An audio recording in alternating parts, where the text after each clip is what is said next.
et bienvenue dans une nouvelle vidéo, 10 questions en 5 minutes, signée le blog du dirigeant, toujours accompagné de Laurent Dufour. Aujourd'hui, on va se consacrer au choix du statut juridique. C'est parti Laurent, première question. À quoi correspond le statut juridique dans la création d'entreprise ? Alors, on va plutôt parler de forme juridique. Le statut juridique, c'est un document dont on parlera un petit peu plus tard. Donc la forme juridique, c'est la structure juridique qui va accueillir l'activité qu'on va développer. Et à quoi sert cette forme juridique ? À organiser le fonctionnement de l'entreprise. Et qu'est-ce que ça implique ? Ça implique des conséquences sociales, des conséquences fiscales, un certain nombre de conséquences qui vont impacter le dirigeant et l'entreprise. Y a-t-il différentes formes de statut juridique ?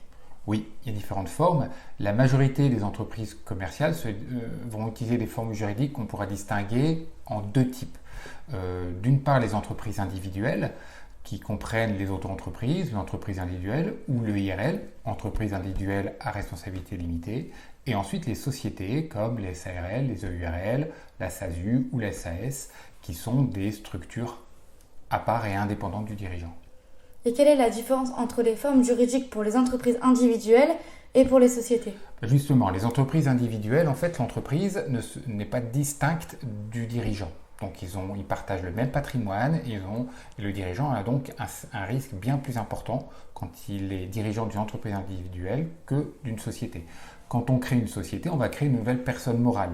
Cette personne morale, elle dispose d'un patrimoine qui lui est propre, c'est notamment le capital social qu'on développe, d'une adresse, d'un domicile et d'une imposition qui lui est propre. Elle va aussi permettre d'organiser l'entreprise de manière différente et adaptée à ce que l'on veut faire. Et comment choisir la bonne forme juridique ?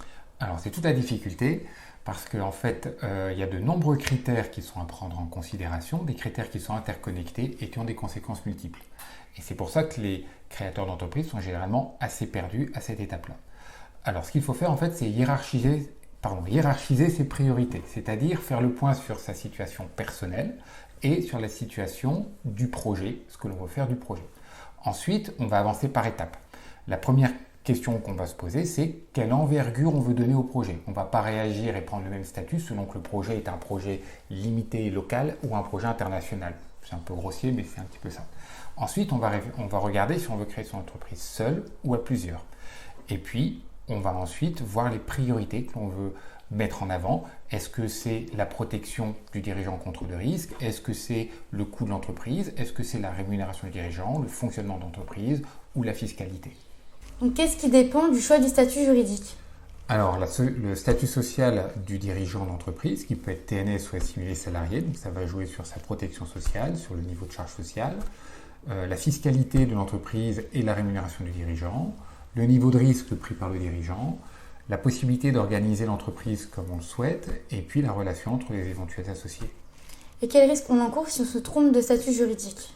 Assez peu de risques en fait, puisqu'il est tout à fait possible de changer de forme juridique et de modifier les statuts, donc c'est plutôt un risque financier. Il faut juste faire attention quand on a une société de bien rédiger les statuts. Y a-t-il une différence de coût entre les différentes formes de statut juridique ? Oui, quand on crée une entreprise individuelle, c'est nettement moins cher, tant au niveau de la création qu'au niveau du suivi juridique, alors que quand on crée une société, ça coûte plus cher, parce qu'il y a toute une procédure pour créer l'entreprise, et puis ensuite il y a toute une démarche et un suivi juridique et administratif à réaliser. Et quand doit-on faire cette démarche et surtout avec qui ? Alors on fait la démarche généralement quand le projet est bien avancé, comme ça on connaît les caractéristiques dont on a besoin et qu'on va devoir mettre en œuvre dans les statuts. Et avec qui ? Généralement avec un avocat ou un expert comptable. On peut s'en passer quand on crée l'entreprise seule, mais c'est conseillé de faire appel à une aide. Et justement, as-tu des astuces et des conseils à donner ? Oui, créer une entreprise, c'est une démarche de long terme. Donc il faut avoir conscience qu'on va avoir des évolutions sur le plan personnel et sur l'entreprise. Donc il faut l'anticiper. Ensuite, il est conseillé d'aller voir des avocats, des experts comptables pour se faire conseiller, mais aussi pour se faire représenter auprès des associés quand on en a.